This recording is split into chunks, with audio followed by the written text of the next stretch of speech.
అప్షగూడ స్థానికులకు తెలియజేయమనగా మన అప్షగూడ బస్తీ వాళ్ళకి మనము రోడ్డు మీద కమాన్ కడదామన్నప్పుడేమో ఎవరు నిలబడలేదు, ఎవరు ముంగడికి రాలేదు, ఏమైతే కానీ అని చెప్పి ఎవరు రాలేదు.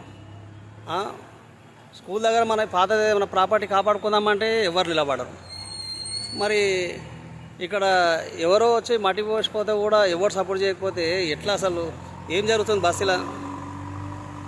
ఆడ రోడ్డు మీద క్రితం కొట్టేవాళ్ళు వాళ్ళు మొత్తం పార్కింగ్ పెట్టి రాత్రంతా బండ్లు పెట్టినా, వచ్చిపోయేటోళ్ళకి బండ్లు పెట్టినా కానీ కూడా ఎవడు ఆపేటోడు లేడు, అడిగేటోడు లేడు. మరి ఊరు అమ్మేసుకుందామా? అప్షగూడ బస్తీని అందరం కూర్చొని మాట్లాడుకొని ఏమన్నా అమ్మేసిపోదామా? మరి ఎందుకంటే మనం ఇంతమంది ఉండి కూడా మరి మన ఊరిని మనం కాపాడుకోకపోతే ఎందుకు మరి మనం ఉండి కూడా? ఏదన్నా ఒక రెస్పాన్సిబిలిటీ ఉండాలి.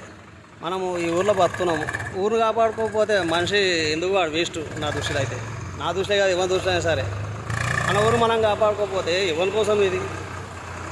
ఎవరి ఇష్టరాజ్యం మనది అయిపోయింది. కనీసం ఒక రెస్పాన్సిబిలిటీ ఉండాలి బస్తీలో. ఇప్పుడు ఈ మట్టి కుప్పలు ఎవరివి? 60-70 లారీల మట్టి కుప్ప పోసిపోయారు.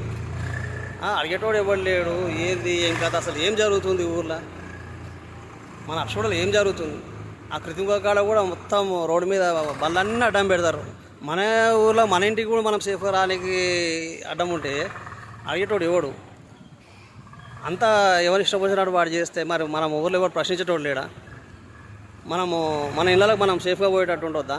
ఇన్ని అడ్డంకులు ఏంది? ప్రతి చోట పెద్దరికమే, ప్రతి చోట ఏముందో పెద్దరికమే.